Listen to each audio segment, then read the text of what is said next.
Hello and welcome to this sports edition of Northwestern News Report. I'm Jennifer Lee. And I'm Mike Davis. Houston's liftoff might be LA's demise. Clippers coach and president of basketball operations Doc Rivers denied reports today that an ongoing feud between his backup point guard son, Austin Rivers, and Chris Paul led to yesterday's trade. This is what Coach Rivers had to say on the matter. Quote, "We've heard all the stories about Blake and DJ and Austin. I can't comment just on Austin because it's just not right. We've heard he left because of all three today. There's a lot of speculation on why he left. The one thing I know is he didn't leave because of any of those three guys. He left because he felt like he would have a better chance to win somewhere else."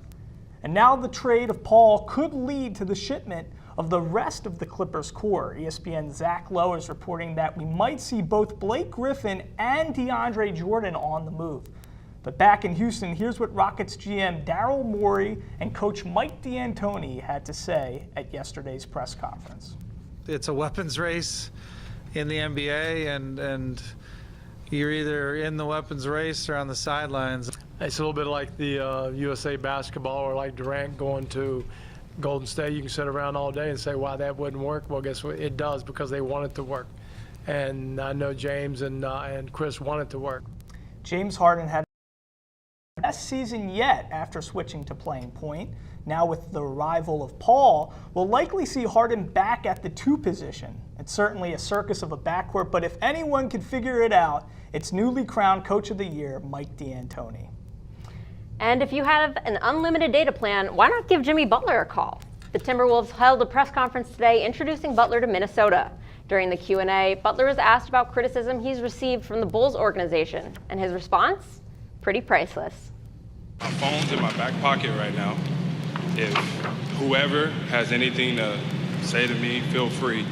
773-899-6071. And in case you missed that number, here it is again, 773-899-6071. Hopefully you have more luck getting through than I did. Did you really call him? Yeah, of course I did. I don't believe you. It went straight to voicemail. Wow. Coming up after the break, we go inside the White House with the Chicago Cubs. Stay with us.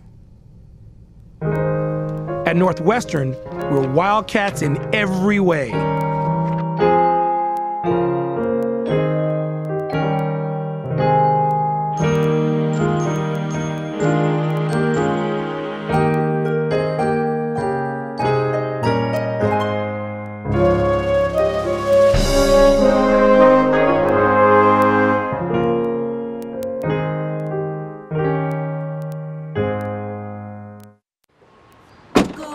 Northwestern break right through that. With our colors flying, we will cheer you all to go. Go you Northwestern, fight for victory, sweet victory, for the fame of our fair name, and go Northwestern, win that game. Go Cats! Although the Cubs face the Nationals this afternoon, social media is still buzzing after yesterday's White House visit. The Chicago Cubs celebrated at the White House for the second time since winning the 2016 World Series. Back in January, the team met with Chicago native Barack Obama, but this time they were welcomed by President Trump, who was presented with a Cubs jersey of his own. All of Twitter is focused on what appears to be a photo of outfielder Albert Almaro Jr.'s exposed middle finger. But after his teammates gave him a hard time, finger to reporters saying, "I respect everybody, it is what it is, we laugh about it now, but there's definitely 2 fingers out there." And that visit came in the midst of a little team drama within the Cubs organization. Catcher Miguel Montero threw his pitcher under the bus. Montero blamed Arrieta's slow delivery for the 7 stolen bases allowed Tuesday night in the Cubs' 6-1 loss to the Nationals. Montero said, quote, "It really sucked because the stolen base goes on me. When you really look at it, the pitcher doesn't give me any time. It's like, oh hey, Miggy can't throw anybody out. Yeah, but my pitchers don't hold anybody on." Cubs president Theo Epstein reacted to the catcher's public criticism, calling him a bad teammate, and Montero was designated for assignment Wednesday morning. The break, we check in with Tim Tebow. Stay with us. At Northwestern, we're Wildcats in every way.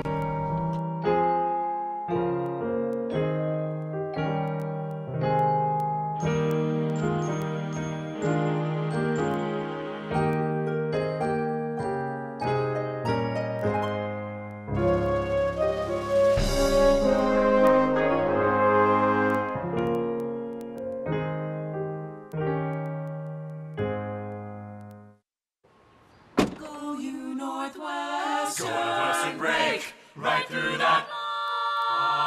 With our colors flying, we will cheer you all to go. Go you Northwestern, fight for sweet victory, for the fame of our fair name, and go Northwestern, win that game. Go Cats! Drop everything you're doing. It's Tebow time. Tim Tebow was promoted to high A ball, and on his first day on the St. Lucie Mets, Tebow homered. Look at that swing. Wow. Now, that was a bomb. But speaking of bombs, today is National Bomb Pop Day. Do you know what that is? It's a bomb pop. It's those red, white, and blue.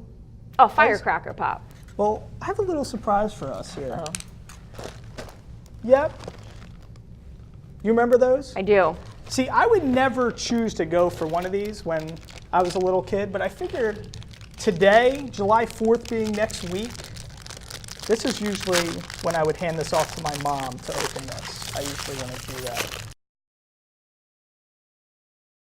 I guess it's, what is it, like a cherry, lemon, Cherry, blue, lime, raspberry? blue something. right. Cheers. I guess we can do it before. Is that sanitary? That's sanitary, yeah. All no. right, let's see. This was, it was invented in 1955 in Kansas. Is my tongue City, red? Missouri. What? Is my tongue red? Oh, I'll work Well- on it. that's all we have for you today. That's the news. Thanks for joining us.